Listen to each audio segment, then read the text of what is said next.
At 1:50 in the morning on May 24, 1944, Soundman second-class John Prock pressed his headphones tight against his ears and listened to the ocean 300 feet below USS England. The destroyer escort rolled gently in the darkness north of the Admiralty Islands. Prock had been tracking submarines for 6 hours straight. His back ached, his head throbbed. The coffee had gone cold 2 hours ago. Through the hydrophones he heard something. A faint mechanical hum, propeller cavitation, the distinctive sound of a submarine trying to escape. Row 116. The fourth Japanese submarine they had hunted in 5 days. Prock knew what would happen next. He had heard it 3 times already. The Hedgehog mortars would fire. 24 projectiles would arc through the darkness and plunge into the Pacific. If they hit, there would be explosions. Debris. Oil. Bodies. If they missed, the submarine would escape and the hunt would start over. But this time was different. This submarine was fighting back. The Japanese commander was executing maneuvers Prock had never encountered.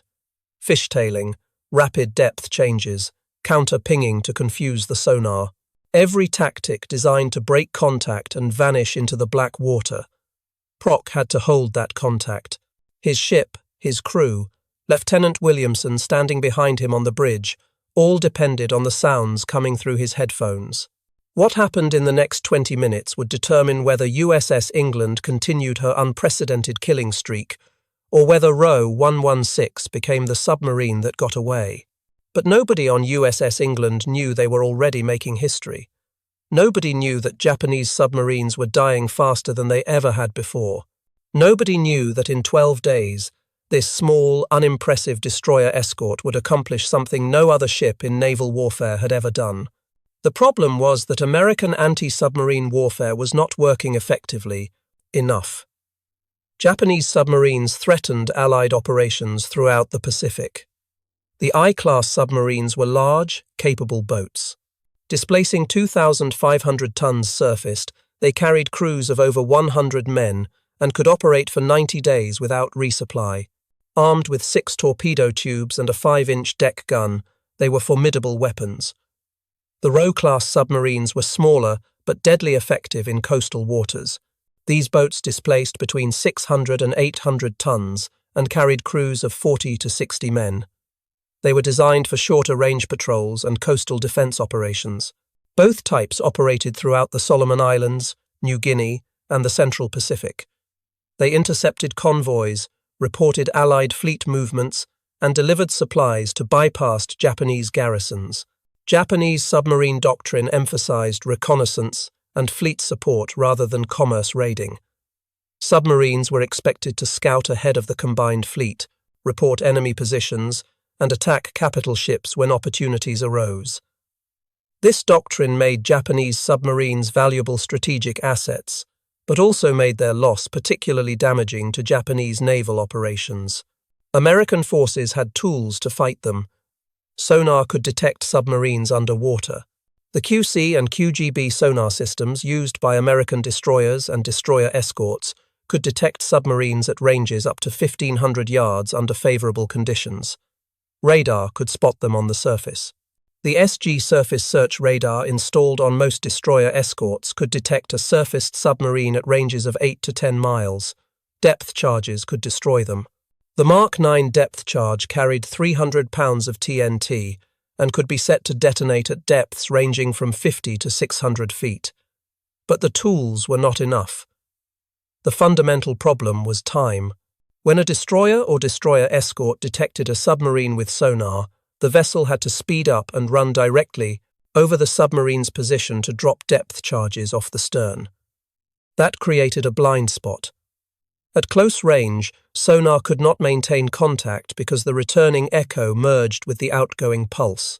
The physics of sonar detection meant that as the range closed below about 200 yards, the time between the transmitted pulse and the returning echo became too short for the equipment to distinguish. The submarine disappeared from sonar at exactly the moment when the attacking ship needed precise targeting information. This blind spot typically lasted 40 to 60 seconds, sometimes longer. During that time, the submarine could change course, change depth, or change speed. A submarine running at 8 knots could travel 260 yards in 60 seconds. That meant the submarine could be anywhere within a circle 500 yards in diameter by the time the depth charges exploded. By the time the depth charges exploded, the submarine was somewhere else. The statistics proved it.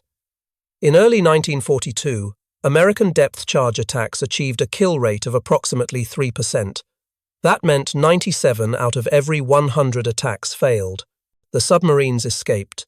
They survived to attack another convoy, report another fleet movement, deliver another load of supplies to Japanese troops. By 1944, the kill rate had improved to 20 to 30% through better tactics, improved depth charge patterns, and more experienced crews, but that still meant most attacks failed. American destroyer escort crews knew the problem intimately. Ships made multiple attacks on the same submarine, dropping dozens of depth charges with no result. The submarine would vanish, only to be detected again miles away or escape completely. Individual attacks sometimes involved 30 or more depth charges dropped in carefully calculated patterns. Each attack disrupted sonar contact for 20 to 40 minutes while the water settled. During that time, the submarine could escape. Captains knew their weapons could not reliably hit what their sonar could not continuously track. The weapon that changed anti-submarine warfare was called the Hedgehog. It was developed by the British Royal Navy in 1941 and adopted by the United States Navy in 1942. The development came from British experience in the Battle of the Atlantic. British naval officers recognized that the blind spot problem was killing their effectiveness against German U-boats. The Royal Navy Directorate of Miscellaneous Weapons Development, working with engineers from the Ministry of Supply, began developing a forward-throwing weapon in early 1941. The first prototype tests occurred in June 1941. Initial designs used a single large mortar, but testing showed that multiple smaller projectiles would be more effective.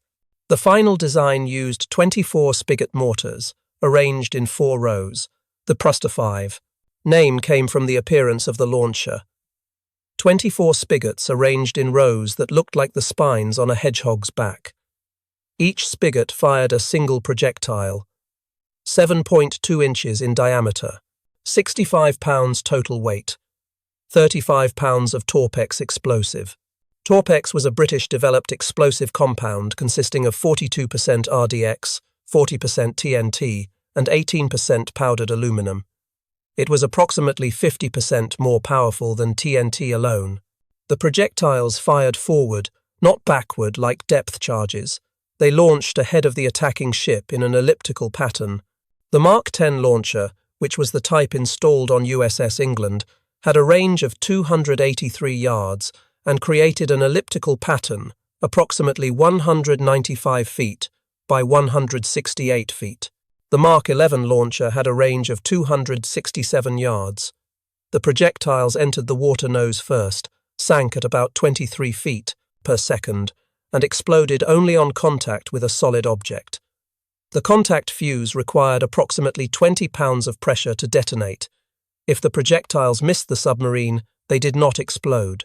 They just hit the ocean floor and went silent. That was revolutionary.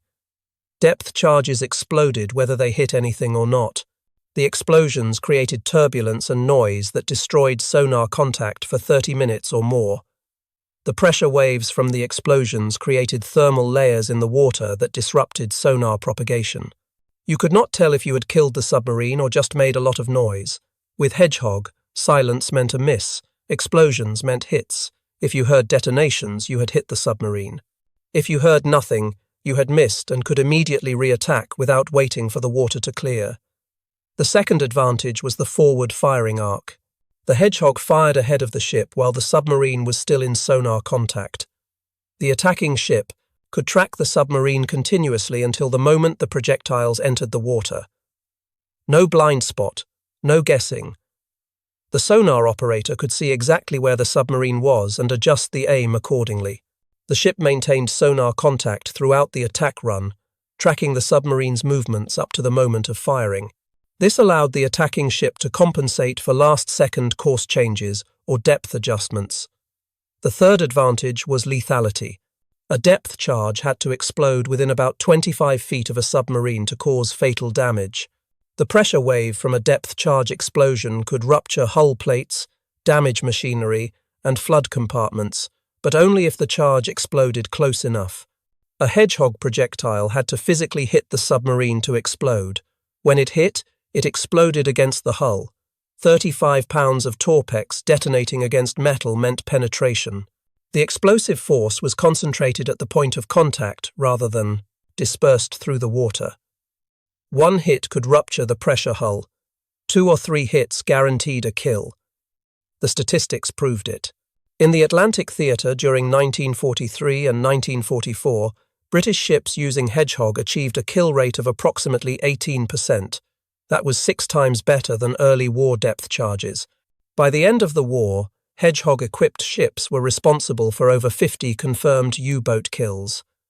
American ships in the Pacific achieved similar results. But most destroyer escorts did not have Hedgehog yet. The weapon was new, production was limited. Only the newest ships got them during construction. As of May 1944, fewer than 50 American destroyer escorts in the Pacific carried Hedgehog launchers. USS England was one of the lucky ones. She was a Buckley-class destroyer escort, hull number DE635. Commissioned on December 10, 1943 at the Bethlehem Steel Shipyard in San Francisco. She displaced 1,400 tons light, 1,740 tons full load, length 306 feet, beam 37 feet. Draft varied from 9 feet 5 inches light to 13 feet 6 inches full load, powered by 2 steam turbines, generating 12,000 shaft horsepower through electric drive. The turbo-electric drive system was unusual for ships of this size, but provided excellent maneuverability and precise speed control. These characteristics proved valuable during anti-submarine operations where precise positioning was critical. Top speed 24 knots. Range 6,000 nautical miles at 12 knots. Crew complement 186 men. Armament was modest compared to fleet destroyers. 3 3-inch 50 caliber dual-purpose guns in open mounts, 1 forward, 2 aft, 8 to 9 20mm anti-aircraft guns, 3 21-inch torpedo tubes. But the real weapons were the anti-submarine systems. 1 Hedgehog launcher, forward with 144 projectiles, 8K gun depth charge projectors, 2 stern racks for rolling depth charges, total load 200 depth charges, QHB sonar system for underwater detection, SG surface search radar. The ship was named after Ensign John Charles England. He was born in Harris, Missouri on December 11, 1920. He studied drama at Pasadena City College from 1938 to 1940. He enlisted in the United States Navy on September 6, 1940. He completed training on USS New York from November to December 1940, then attended Naval Reserve Midshipmen's School. He was commissioned as an ensign on June 6, 1941, and assigned to USS Oklahoma. On the morning of December 7, 1941, Oklahoma was moored at Ford Island, Pearl Harbor. At 07:55, Japanese aircraft attacked. Multiple torpedoes hit Oklahoma's port side. The battleship rolled over and capsized in 12 minutes. 429 men died. Ensign England was working in the radio room when the ship capsized. He was trapped below decks and never made it out. His body was recovered after the war when Oklahoma was salvaged. He was 20 years old.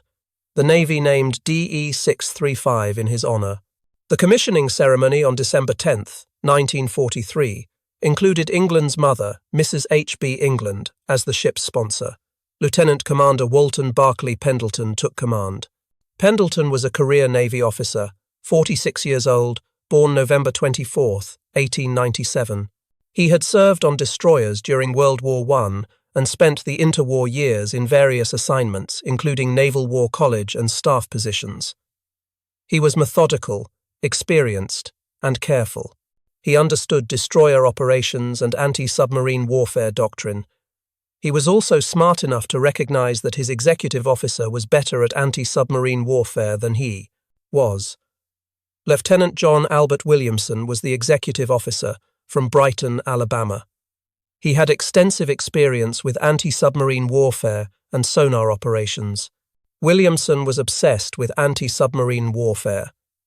He understood sonar physics. He understood submarine tactics. He understood how to train a crew. He had studied every available report on successful anti-submarine attacks in both the Atlantic and Pacific theaters. He knew what worked and what did not. Pendleton recognized this and gave Williamson unusual freedom. During attacks, Williamson conned the ship while Pendleton supervised from the bridge. The arrangement worked because both men understood their roles and trusted each other completely. From December 1943 through March 1944, USS England conducted shakedown training off the California coast. Williamson drilled the crew relentlessly: Hedgehog attacks, sonar searches, night operations, emergency maneuvers, over and over. He ran the crew through every scenario he could imagine: surface contacts at night, submerged contacts in rough seas, multiple contacts requiring rapid target switching, equipment casualties requiring backup procedures. The crew complained. The training was exhausting. Watch schedules were brutal. Sleep was limited. Every mistake resulted in additional drills. Williamson did not care. He told them submarines were smart and submarines were deadly, and the only way to survive was to be better trained than the enemy was skilled. The sonar crew trained the hardest. Soundman Second Class John Prock and Soundman Third Class Roger Bernhardt became highly proficient operators. Both men trained for hours each day on sonar detection. Williamson set up training scenarios. Friendly submarines would play enemy. The England would hunt them. The submarines used every evasive tactic in their playbook. Sharp turns, rapid depth changes, knuckles created by reversing propellers to confuse the sonar, return, speed changes to break contact. Prock and Bernhardt learned to identify subtle sounds: propeller cavitation, hull popping under pressure, ballast tank flooding. They learned to distinguish echoes from actual contacts. They learned to track fast-moving submarines through radical maneuvers. They learned to compensate for water conditions that affected sonar propagation, temperature layers, salinity gradients, underwater currents. By March 1944, they were among the best sonar operators in the Pacific Fleet. On March 12, 1944, USS England arrived at Espiritu Santo in the New Hebrides. She joined Escort Division 40 under Commander Hamilton Haynes. Her primary mission was convoy escort. The work was tedious. Escort a convoy from Espiritu Santo to Guadalcanal. Turn around. Escort another convoy back. Repeat. No combat. No submarines. Just endless steaming back and forth across the same routes. The crews of the merchant ships in the convoys appreciated the protection, but for England's crew, the work felt anticlimactic after all their training. They had trained for intense anti-submarine combat. Instead, they were shepherding cargo ships across waters that had been relatively secure for months. The crew grew frustrated. All that training seemed wasted.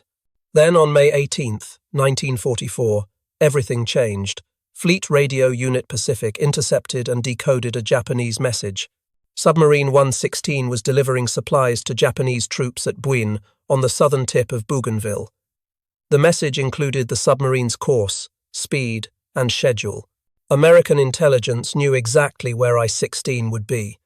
Fleet Radio Unit Pacific, based at Pearl Harbor, was responsible for intercepting and decoding Japanese naval communications.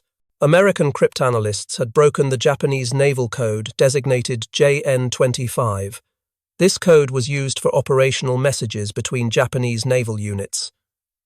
The intelligence derived from JN-25 intercepts gave American forces enormous advantages throughout the Pacific War. Commander Haynes received orders to intercept. USS England, USS George, and USS Raby departed Purvis Bay on the afternoon of May 18th. The 3 destroyer escorts formed a line abreast with 16,000 yards between ships. This formation created a sonar search area approximately 9 miles wide. They steamed northwest toward the intercept point. Each ship ran at 15 knots with active sonar sweeping continuously. On the morning of May 19, 1944, an American patrol aircraft spotted I-16 on the surface and radioed a contact report. The 3 destroyer escorts increased speed and headed for the reported position.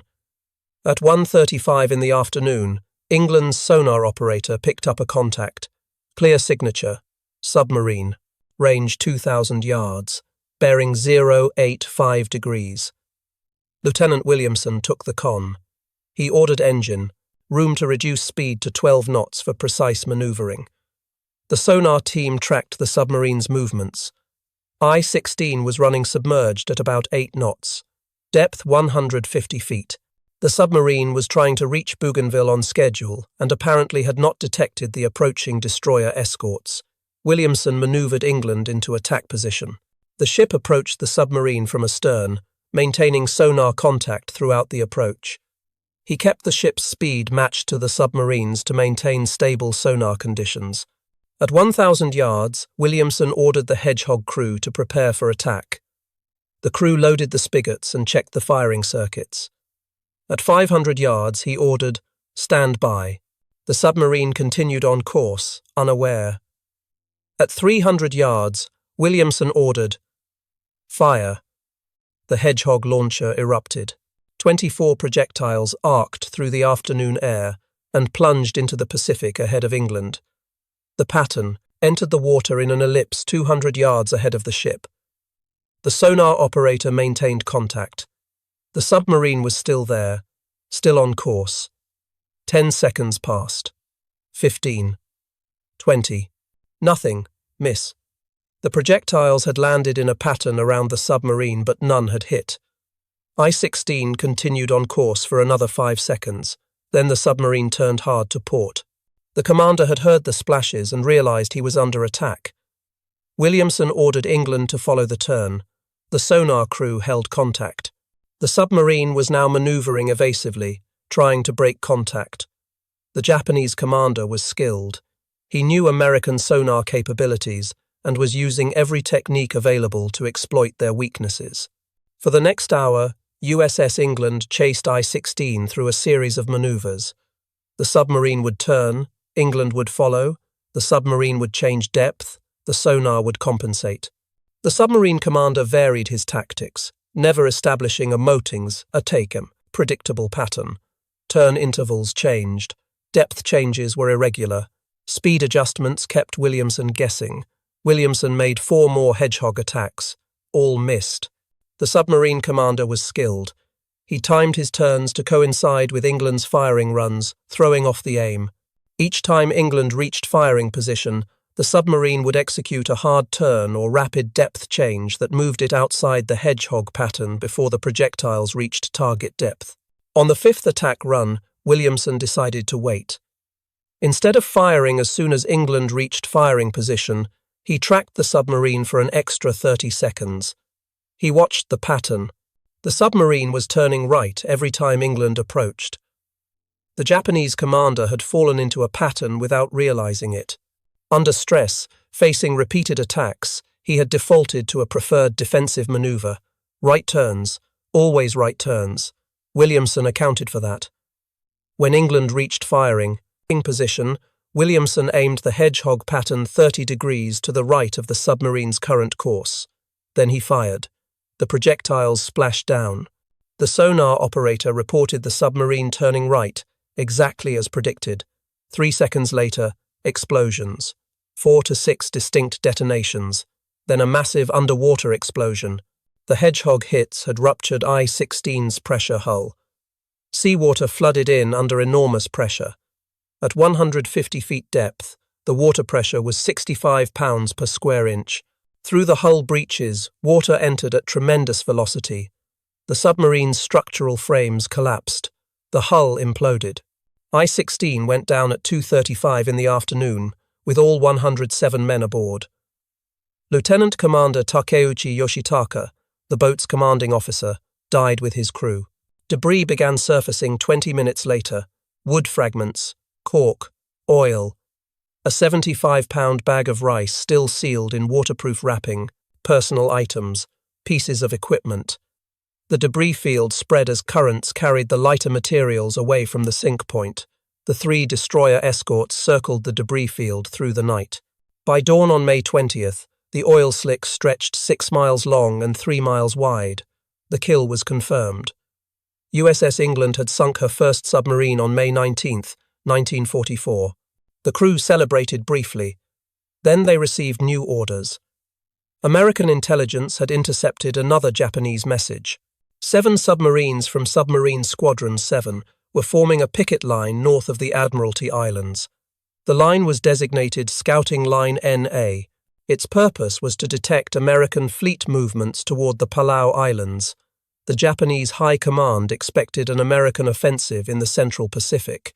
The submarine picket line was intended to provide early warning of American carrier task force movements. Each submarine was assigned a specific patrol area along a line running roughly east to west. They were to remain on station, report any American ship movements, and attack targets of opportunity. The submarines were Row 104, Row 105, Row 106, Row 108, Row 109, Row 1112, and Row 116. All were Row 100 class submarines, smaller than the I-class. Coastal defense boats. Displacing 611 tons surfaced, 795 tons submerged. Length 199 feet 10 inches. Crew varied between 49 and 58 men depending on configuration, armed with 4 21-inch torpedo tubes and 1 3-inch deck gun. Maximum diving depth 246 feet. Maximum surface speed 14 knots. Submerged speed 8 knots. Range 3,500 nautical miles at 12 knots surfaced. Not particularly fast or capable compared to larger Japanese submarines, but adequate for reconnaissance work. American intelligence knew exactly where each submarine was supposed to be. The Japanese had transmitted the positions in code. American cryptanalysts had broken the code and plotted every submarine on a map. It was a perfect setup for a hunt. USS England, USS George, and USS Raby steamed north toward Scouting Line NA. At 0350 on the morning of May 22, 1944, USS George detected a radar contact. Range 14,000 yards. Bearing 303 degrees. The contact was on the surface, a submarine running on diesels to recharge batteries. Japanese submarines typically surfaced at night to run their diesel engines and recharge the batteries used for submerged operations. This made them vulnerable to radar detection but was operationally necessary. Submerged operations drained batteries that could only be recharged by running diesel engines on the surface. The 3 destroyer escorts increased speed to 20 knots and closed the range. USS George illuminated the contact with searchlights at 4,000 yards. The submarine was Row 106, commanded by Lieutenant Uda Kaitai. Uda saw the searchlights and realized he had been caught on the surface. He ordered a crash dive. Row 106's bow went down. Water flooded the forward ballast tanks.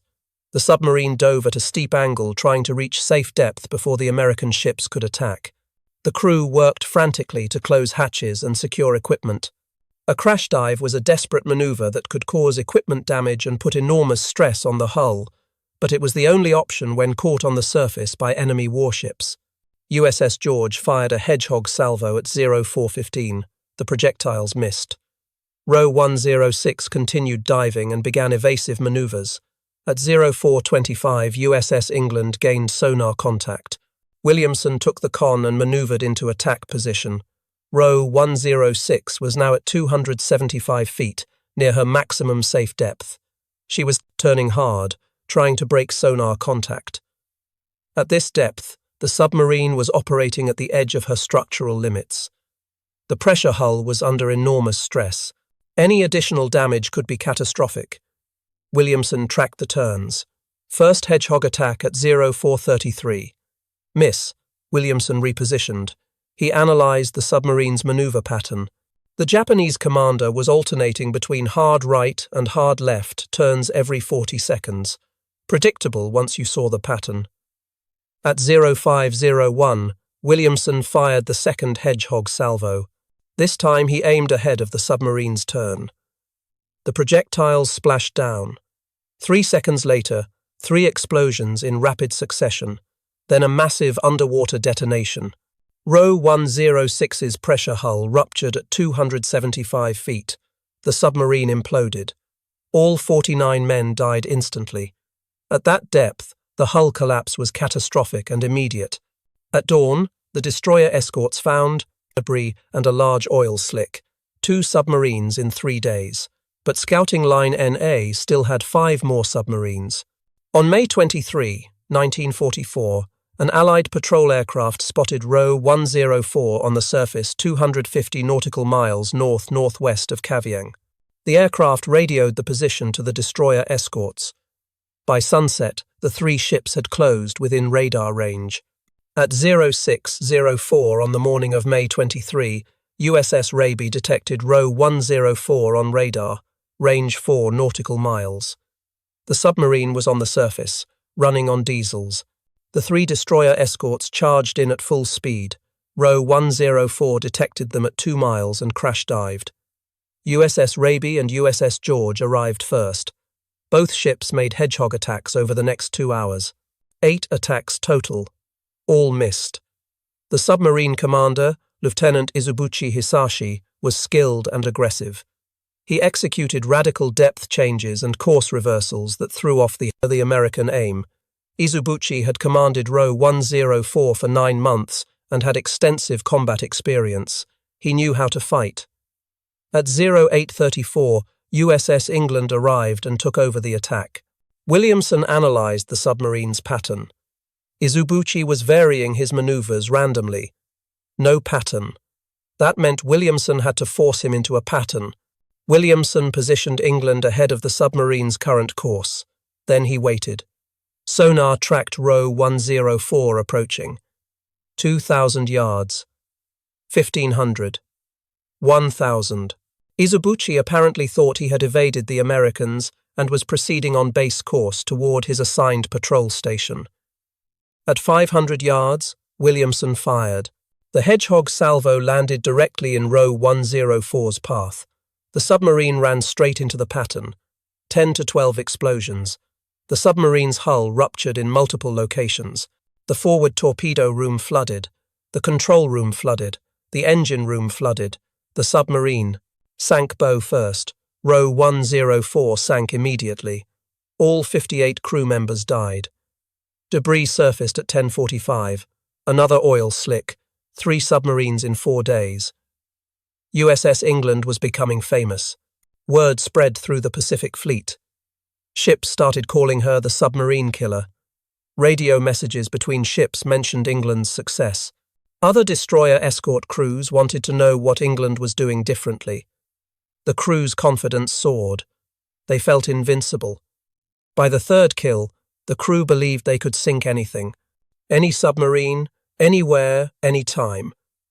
The combination of Williamson's tactical skill, the sonar crew's proficiency, and the Hedgehog's effectiveness seemed unbeatable. The Japanese noticed. On May 23, 1944, the commander of Submarine Squadron 7, Captain Kato Ryunosuke, sent an urgent message to all submarines on Scouting Line NA. Enemy anti-submarine forces operating in your area. Multiple submarines lost. All boats, execute relocation 30 miles westward immediately. The message revealed the severity of the situation. 3 submarines had been lost in rapid succession. The picket line had been compromised. Kato was attempting to preserve his remaining submarines by relocating them outside the area where the American ships were operating. American intelligence intercepted and decoded the message within hours. The new positions were plotted. The hunt continued. At 0120 on the morning of May 24, 1944, USS George detected Row 116 on radar, range 10,000 yards. The submarine was on the surface, The 3 destroyer escorts closed in. Row 116 crash dived at 4,000 yards. But this time, the submarine commander knew what was coming. He knew 3 submarines had already been sunk. He knew the Americans had a deadly forward-firing weapon. The radio messages from Submarine Squadron 7 headquarters had made that clear. Lieutenant Okabe, Takeshi commanded Row 116. He had 9 previous war patrols. He understood submarine operations and American anti-submarine tactics. He decided to fight back rather than simply evade. At 0150, USS England gained sonar contact. Williamson took the con and maneuvered for attack. Row 116 immediately began aggressive evasive maneuvers, not the standard turns and depth changes. Okabe was fishtailing, kicking the rudder back and forth to create erratic movement. He was also counter-pinging, transmitting his own sonar pulses to confuse the American sonar operators. The counter-pinging created multiple false echoes that cluttered the sonar display. John Prock sat at the sonar station and tried to maintain contact. The submarine's signature kept breaking up. The counter-pinging created false echoes. The fishtailing made the contact appear to jump around. Prock had to filter through all of that to find the real submarine. He adjusted the sonar gain. He changed the donor, pulse rate. He used every technique Williamson had taught him during training. Williamson made the first attack run at 0205. Miss Okabe reversed course and dove deeper. Second attack run at 0210. Miss Okabe changed depth rapidly, confusing the firing solution. Third attack run at 0214. Williamson aimed carefully, tracked the submarine's movements, compensated for the evasive maneuvers, fire. The Hedgehog projectiles arced out and splashed down, 3 to 5 explosions, not as many as the previous kills. The sonar operators heard breaking up noises, metal tearing, compartments flooding, but no massive explosion. Row 116 was severely damaged but still intact. She was sinking slowly, flooding from multiple compartments. The crew tried to surface, but the damage was too extensive. The bow planes were jammed. The ballast tanks would not blow. Water continued to flood into damaged compartments. At 0702, debris began appearing on the surface. Small amounts of oil. By the next day, the oil slick had expanded to cover several square miles. Row 116 went down with all 56 men aboard, 4 submarines in 5 days. On May 26, the 3 destroyer escorts headed to Manus Island to refuel and rearm. The Hedgehog magazine was nearly empty. The depth charge racks were half depleted. The crew was exhausted.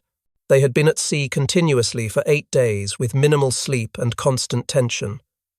On the way to Manus, at 23:03 hours on May 26, USS Raby detected another radar contact. Submarine on the surface, row 108. The crew of USS England groaned. They were tired, low on ammunition, and heading to port. But orders were orders. The 3 destroyer escorts turned toward the contact. Row 108 detected them and submerged. USS Raby lost contact. USS George searched but found nothing. At 23:15, USS England gained sonar contact. Lieutenant Williamson took the con for what he thought would be their final attack before resupply. The crew was exhausted. But row 108 was right there, confirmed on sonar. Williamson maneuvered into attack position. 1 attack run. That was all the Hedgehogs they had left. 12 projectiles, half a salvo. If they missed, they would have to chase the submarine with depth charges. At 23 hours, Williamson ordered fire. 12 Hedgehog projectiles splashed down. Silence for 2 seconds. Then multiple explosions from 250 feet down. Row 108's hull ruptured. The submarine went down with all 53 men. 5 submarines in 8 days. USS England arrived at Manus on May 27 and began taking on supplies. The crew rested for the first time in over a week. The Hedgehog magazine was refilled to capacity. Fresh depth charges were loaded. Fuel tanks topped off, provisions restocked, minor mechanical issues were repaired. The sonar equipment was recalibrated. By May 30th, the ship was ready to return to patrol. But by then, other American ships had heard about England's success. A hunter-killer group built around the escort carrier Hoggett Bay arrived on station. Destroyers Hazelwood, Heerman, Howell and McCord spread out across the search area. They wanted the remaining submarines. The opportunity to hunt Japanese submarines with precise intelligence on their locations was too valuable to pass up. Multiple ships converged on the area where Scouting Line NA was operating. On the morning of May 31st, USS Hazelwood detected row 105 on radar. Captain Kato Ryanosuke, commander of Submarine Division 51, was embarked aboard the submarine. The submarine's commanding officer was Lieutenant Inoue Junichi. Kato was experienced. He had commanded submarine divisions throughout the Pacific War. His squadron had been systematically destroyed over the past 2 weeks. He knew the term, Americans were hunting him. He also knew that as the senior officer present, his survival was important for maintaining the operational capability of the submarine force. For 24 hours, multiple American ships pursued row 105. Hazelwood attacked, Miss Heerman attacked, Miss McCord attacked, The submarine evaded every attack through skilled maneuvering and luck. Kato and Inoue worked together, with Kato providing strategic guidance and Inoue handling the tactical maneuvering. They used every trick available. They hid in thermal layers that disrupted sonar. They maneuvered into positions where attacking ships risked hitting each other. They changed depth rapidly to break contact. The American ships were frustrated. They had a submarine trapped in a limited area but could not kill it. At dawn on May 31st, USS England arrived in the area. The other ships had formed a barrier around row 105. The submarine was trying to slip between USS Raby and USS George but could not find a gap. Commander Haynes, the division commander, radioed USS England with a message that became famous. "Oh hell, go ahead England." Williamson took the con. The sonar crew picked up row 105 immediately. The submarine was directly between 2 American ships, trying to stay in a blind spot where neither could fire without risking the other. Williamson maneuvered England into a position where she could fire safely. He brought the ship around to an angle where the Hedgehog pattern would not endanger the other American vessels. At 0729, he fired the Hedgehog salvo. 6 to 10 detonations. Then at 0741, a massive underwater explosion. Row 105 went down with all 55 men, including Captain Kato, 6 submarines in 12 days. No ship in naval history had ever accomplished anything comparable. The crew of USS England were exhausted, proud, and somewhat stunned. They had trained hard and fought well, but 6 kills in 12 days exceeded anything they had imagined. The statistical improbability of the achievement was staggering. Individual submarine kills were rare enough. 6 in rapid succession was unprecedented. On June 1st, 1944, USS England returned to Manus for extended rest and refit. The crew received word that they had been awarded the Presidential Unit Citation, one of only 3 destroyer escorts in World War II to receive that honor. The citation recognized exceptional performance under combat conditions. Lieutenant Commander Pendleton was awarded the Navy Cross. Lieutenant Williamson received the Silver Star. Multiple crew members received individual commendations, including Bronze Stars and Letters of Commendation. Admiral Ernest King, Chief of Naval Operations, sent a message to USS England that became famous throughout the Navy. "There will always be an England in the United States Navy." That promise was kept. When the first England was Maltese T2, decommissioned in 1945, the Navy assigned the name to a guided missile cruiser, DLG-22, commissioned on December 7, 1963. The second USS England served with distinction during the Cold War, participating in operations in the Pacific and serving as a test platform for advanced anti-submarine warfare systems. The Japanese response to the destruction of Scouting Line NA was immediate and severe. Japanese submarine operations in the Central Pacific effectively ceased for 3 months. The loss of 6 submarines in 12 days including an entire reconnaissance line and the division commander, convinced Japanese naval headquarters that American anti-submarine capabilities had dramatically improved.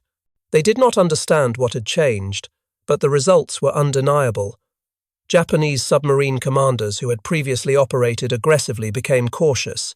They spent more time submerged, ran at slower speeds, avoided areas where they might encounter American destroyer escorts. This caution reduced their effectiveness as reconnaissance platforms. Submarines that remained submerged could not cover as much area and could not transmit radio reports without surfacing. The psychological impact was enormous. For the first 2 years of the war, Japanese submarine commanders had operated with confidence. They knew American anti-submarine weapons were not highly effective. Early war reports had shown that American depth charge attacks rarely resulted in kills. A skilled commander could often evade depth charge attacks through aggressive maneuvering. But Scouting Line NA changed that calculation. 6 submarines went out, none came back. Japanese commanders did not know about the Hedgehog. They did not understand why American attacks had become so deadly. They only knew that submarines were dying at unprecedented rates and there was no way to counter it. Without understanding the specific threat, they could not develop effective countermeasures. By late summer 1944, Japanese submarine effectiveness in the region had dropped significantly. They were present but not effective. American convoys sailed with minimal losses. American fleet movements went largely undetected. The strategic reconnaissance mission that Japanese submarines were supposed to perform was compromised. The destruction of Scouting Line NA contributed to Japanese failures at the Battle of the Philippine Sea in June 1944. American carriers operated with greater freedom because Japanese submarines were no longer providing effective reconnaissance. The Japanese fleet sailed to meet the American carriers without accurate intelligence on American force composition or positions. This intelligence failure contributed to the catastrophic Japanese defeat in what became known as the Great Marianas Turkey Shoot. The transformation of American anti-submarine warfare came down to technology and training. The Hedgehog gave American ships a weapon that could hit submarines during the critical approach phase. The forward firing arc eliminated the blind spot that had allowed submarines to evade depth charge attacks.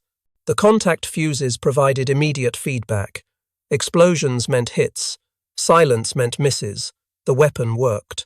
But technology alone did not explain USS England's success. Many ships had Hedgehog launchers. Only USS England sank 6 submarines in 12 days.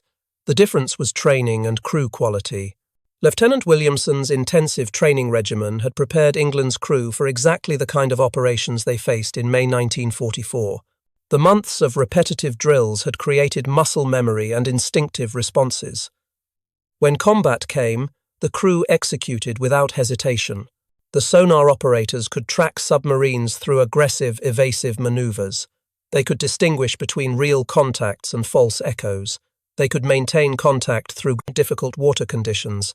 The Hedgehog crews could reload and prepare for firing in under 3 minutes. The engineering crew could execute precise speed changes necessary for accurate firing solutions.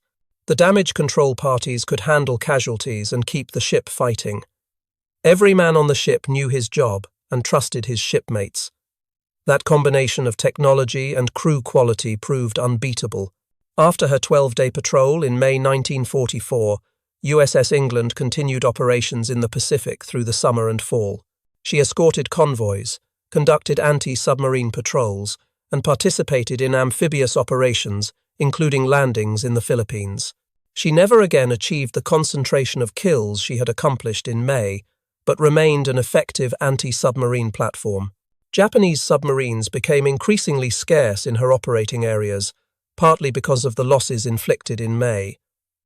On May 9, 1945, while operating off Okinawa, USS England was attacked by 3 Japanese dive bombers.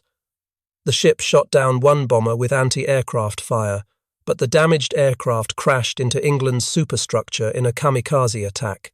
The crash killed 37 crew members and wounded 25 others. The impact destroyed the bridge and damaged the forward superstructure. Fire spread through 3 compartments. For several minutes, the ship's survival was in doubt. The damage was severe, the superstructure was wrecked, but the crew controlled the damage and saved the ship. Damage control parties fought the fires. Engineers kept the engines running. Medical personnel treated the wounded. The ship survived because the crew refused to give up. USS England steamed to Kerama for emergency repairs, then returned to the United States under her own power. The fact that she could make the transit across the Pacific after suffering such severe damage testified to both her structural integrity and the skill of her crew. She arrived at Philadelphia Navy Yard on July 16, 1945, for conversion to a high-speed transport. The conversion was cancelled when Japan surrendered on August 15. USS England was decommissioned on October 15, 1945. She had been in service for 1 year and 10 months. During that time, she earned 10 battle stars and the Presidential Unit Citation. She was stricken from the Naval Register on November 1, 1945, and sold for scrap on November 26, 1946. The ship was not preserved. In the immediate post-war period, the Navy had hundreds of surplus destroyer escorts. Preservation resources were limited and prioritized for larger, more historically significant vessels. USS England was just one more ship to be disposed of. No museum claimed her, no memorial preserved her. She was cut up for scrap metal like hundreds of other wartime vessels. This remains a source of regret among naval historians who recognize the ship's unique accomplishments. Lieutenant Commander Walton Pendleton remained in the Navy after the war and retired as a captain in January 1947. He died on December 9, 1972, and was buried in Arlington National Cemetery. Throughout his post-war career, he rarely spoke about USS England or the 12-day patrol. When asked, he always credited his executive officer and crew. He never claimed personal credit for the achievements. Lieutenant John Williamson succeeded Pendleton as commanding officer of USS England in September 1944. He commanded the ship through the remainder of the war, including the kamikaze attack in May 1945. He remained in the Navy after the war and retired as a captain in 1968. He wrote extensively about anti-submarine warfare and training methods. His article in Proceedings magazine in March 1980, co-authored with William D. Lanier, remains the definitive account of the 12-day patrol and provides detailed tactical analysis of each attack. The story of USS England demonstrates how success in warfare comes from the combination of good technology, intensive training, and skilled execution under pressure. No single factor explains the achievement. The Hedgehog provided the technological advantage. Williamson's training created the crew proficiency. The intelligence from Fleet Radio Unit Pacific provided the targeting information. All three elements were necessary. The Hedgehog was available to many ships. USS England used it better than anyone else. The technology mattered, but the people mattered more. Lieutenant Williamson understood that. He spent months training his crew to a level of proficiency that other ships never achieved. When combat came, that training proved decisive.